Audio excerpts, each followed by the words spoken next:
podcast The Movement. Habis ini nih, Amel udah ada salah satu pembicara di sini yang digadang-gadang nih ya. Ini tuh dosen salah satu universitas ternama sekaligus direktur. Siapa dia? Di sini udah ada Mas Wimar Herdanto.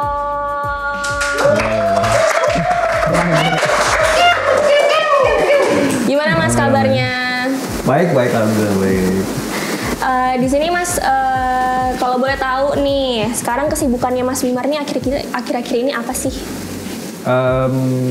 Ya tadi udah dimention ya, jadi sebenarnya selain jadi direktur aku juga pengajar gitu ya. Jadi di beberapa kampus yang ada di Surabaya, mungkin yang lebih seringnya sekarang memang sedang ngajarnya sih. Kalau misalnya syuting film, kemarin baru selesai syuting sih, jadi kalau misalnya untuk film mungkin masih baru tahap-tahap konsep-konsep aja sih sebenarnya gitu. Fun fact-nya, Mas Wimar ini salah satu dosen aku.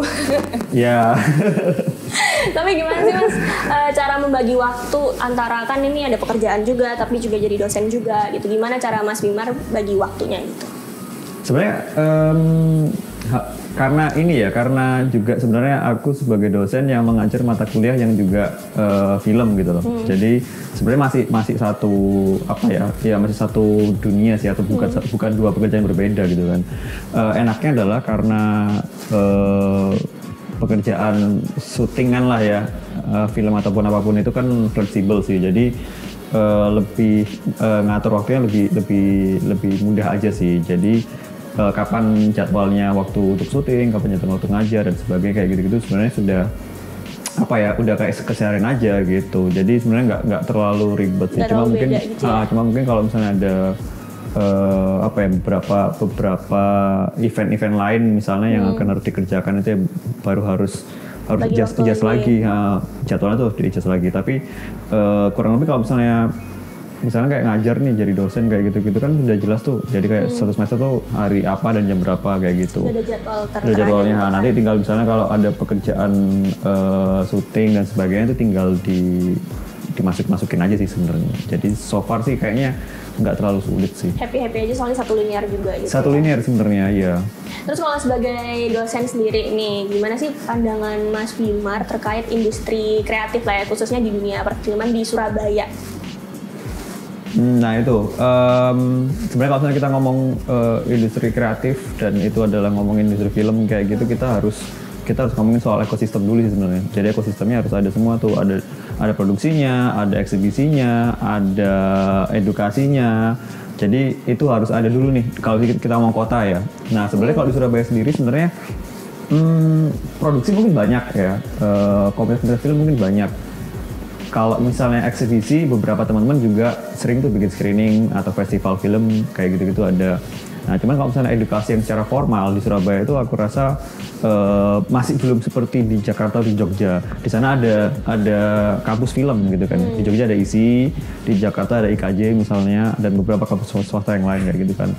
Nah, di Surabaya itu kan belum ada tuh. Jadi mungkin karena kita belum merasa di Surabaya secara edukasi mungkin belum merasa urgent nih. Jadi kalau kita ngomong soal industrinya, pada akhirnya ada ketimpangan nih kayak gitu. Nah sebenarnya apakah tidak ada sama sekali? Ya ada sebenarnya. Cuman mungkin skalanya masih kecil, atau mungkin skalanya mungkin cuma skala workshop informal dan sebagainya kayak gitu-gitu sih. Nah itu jadi sebenarnya menurutku itu jadi salah satu PR yang Surabaya sih sebenarnya. Kalau kita ngomong bisa nggak sih Surabaya jadi kota industri film kayak gitu. Nah itu yang harus diisi dulu nih. Harus dilakuin dulu di Surabaya. Nah sebenarnya sedangkan beberapa ekosistem lain juga setengah-setengah juga nih. Maksudku yang produksi setelah itu bingung mau dikemanain filmnya, atau yang misalnya yang buat eksibisi juga susah cari film dan sebagainya. Nah itu jadi mungkin kita masih belum ketemu banget nih, ekosistem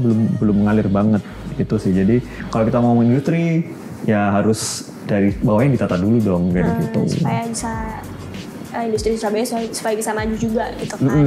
Tapi kalau sekarang ada proyek film pendek atau panjang yang lagi on progress nggak Mas? Atau yang lagi dalam tahap gitu? Kalau film panjang belum ya. Kalau film pendek kemarin sama teman-teman Bungkraf kami bikin satu film pendek. Ini sedang dalam masa editing lagi post pro kayak gitu sih. Nah itu kemarin sebenarnya project ini sih apa ya banyak seneng lah sama teman-teman, karena aku juga baru pertama kali syuting sama teman-teman Boomcraft kayak gitu. Mungkin rencananya akan dipremierkan di akhir bulan Februari sih kalau ini ya, kalau jadi kayak gitu sih. Itu masih belum tahu, cuma nanti akan ada informasi selanjutnya kayak gitu Kalau sih. yang udah berlangsung, kalau misalnya teman-teman nih mau lihat proyekannya Mas yang udah berlangsung gitu, Ini karya-karya yang lama. karya yang udah muncul. Beberapa mungkin bisa dilihat di YouTube, ada yang di YouTube, ada yang di Vidsi juga, ada yang di OTT juga. Tapi mungkin nggak semuanya, karena beberapa film juga masih ada yang di keep karena masih akan diputarkan di festival film atau di screening kayak gitu sih. Karena biasanya kalau misalnya beberapa festival film itu mensyaratkan bahwa kalau misalnya filmnya mau diputar di festivalnya itu jangan dipublish dulu di online, apalagi yang gratisan gitu, yang kayak YouTube gitu kan, orang bisa nonton tanpa berbayar kayak gitu sih. Jadi ada beberapa karya yang masih aku keep, tapi beberapa karya juga bisa ditonton di OTT juga ada kayak gitu. Nah kalau sih. ngomong-ngomong tentang OTT nih Mas, buat teman-teman juga kalau misalnya mau upload di OTT gitu ya, kan biasanya kan ada step-stepnya tuh, itu prosesnya kayak gimana sih Mas? Itu macam-macam ya, tergantung OTT-nya yang mana, karena masing-masing OTT pasti akan punya apa ya syarat masing-masing lah kayak gitu sih. Cuman yang pernah aku kerjasama kayak gitu, salah satunya adalah bioskop online. Nah sebenarnya kalau misalnya ke OTT itu yang paling penting adalah kita punya produk dulu tentu, mau itu film panjang atau film pendek, kita punya produk filmnya dulu.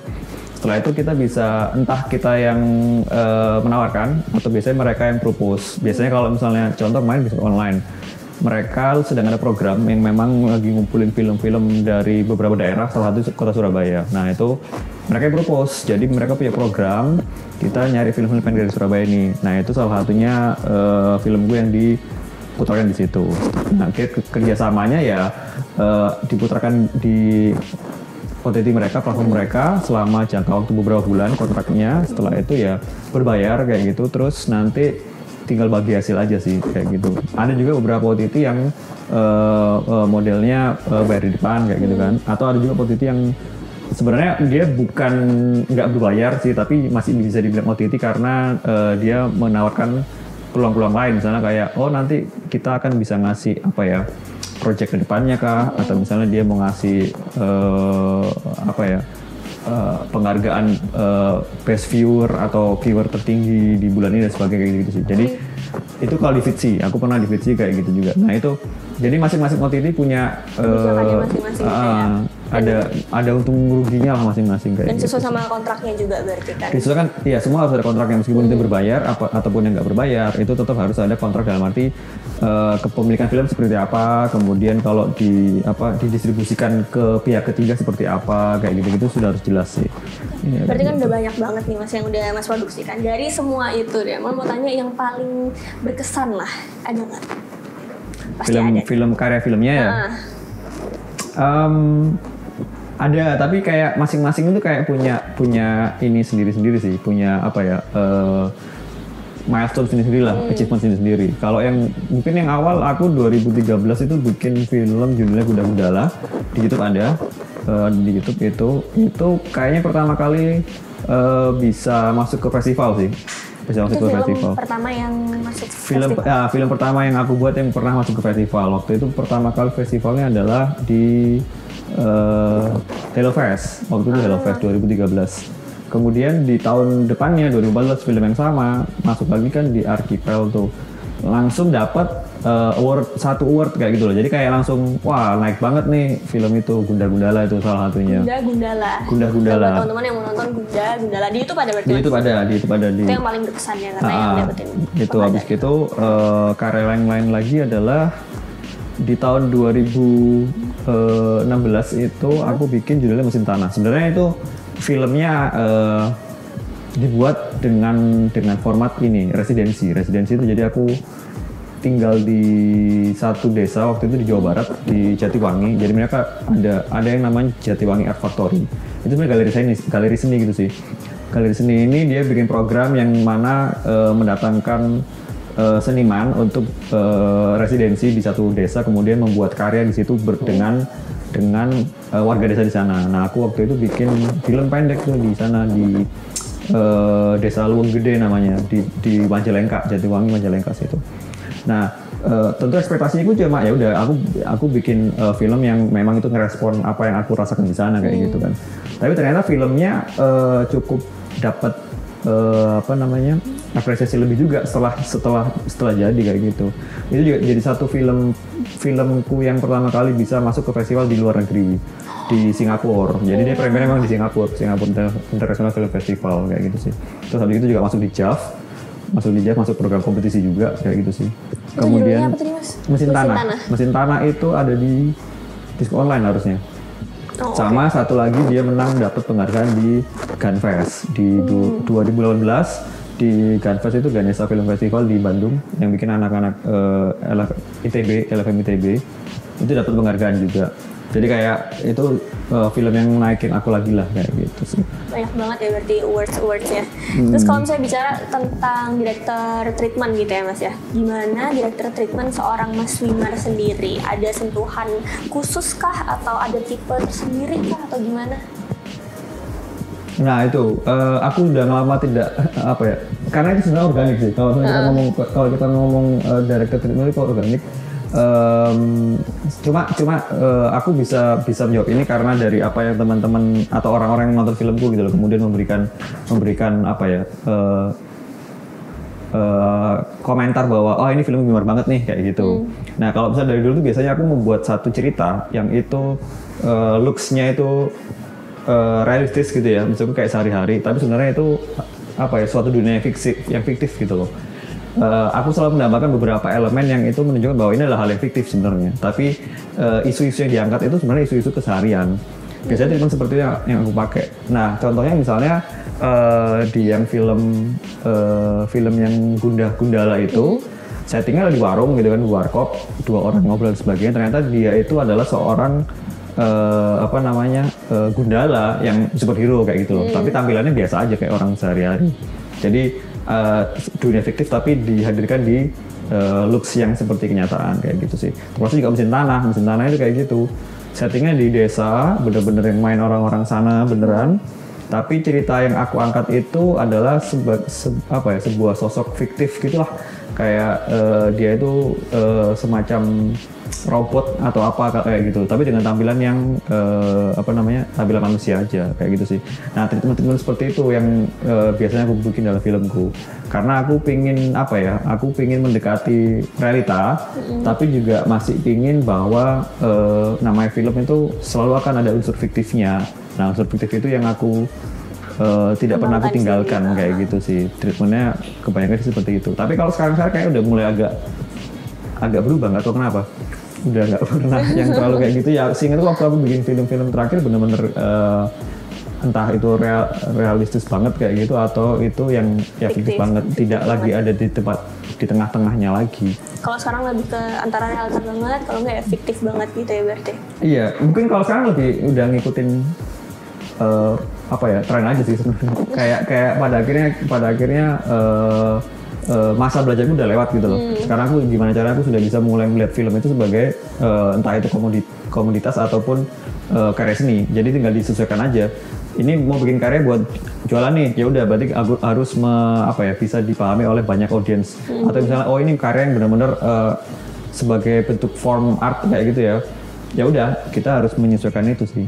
Jadi mungkin sekarang udah lebih ke audience base sebenarnya. Lebih ke audiensnya mainnya yang kayak gimana, lebih banyaknya gitu ya berarti ya.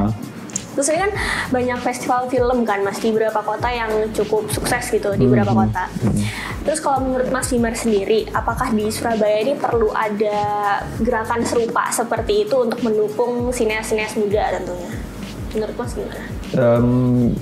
Kayak aku tadi dibilang di awal ya, jadi kalau kita ngomong ekosistem sebenarnya memang harusnya ada festival sebagai festival itu sebenarnya yang paling jadi tempat berkumpul sih sebenarnya. Itu adalah perayaan film sih sebenarnya. Di situ kita bisa nonton film, di situ kita bisa mengapresiasi film, di situ kita bisa ketemu dengan pelaku film yang lain, di situ kita bisa dapat investor. Jadi semua itu ngumpulnya di festival sebenarnya.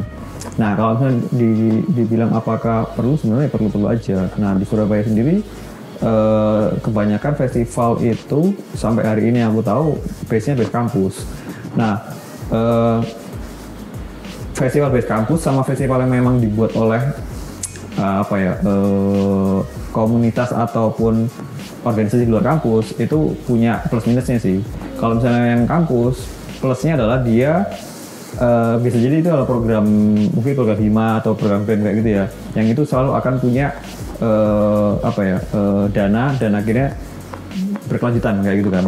Cuman minusnya adalah dia tidak punya visi jangka panjang. Karena ya udah gimana caranya setahun itu cuma buat proker aja, prokernya selesai udah selesai kayak gitu kan. Akhirnya festival nggak punya visi jangka panjang, jadi cuma ngulang kayak gitu. Di sisi lain kalau misalnya beberapa festival yang ada di luar kampus gitu kan, tentu dia lebih punya visi ke depan kayak gitu kan. Jadi kayak tahun kedua mau bikin seperti apa, tahun kelima bikin seperti apa, tahun ke-10 dan sebagainya kayak gitu. Perkembangan lebih signifikan gitu loh, lebih progresif. Cuman biasanya itu yang terjadi adalah tidak ada generasi, kemudian juga susah cari sponsor dan sebagainya kayak gitu-gitu sih. Jadi agak tidak bertahan lama. Di Surabaya ada yang seperti itu, yang di luar kampus dan juga ada yang di dalam kampus.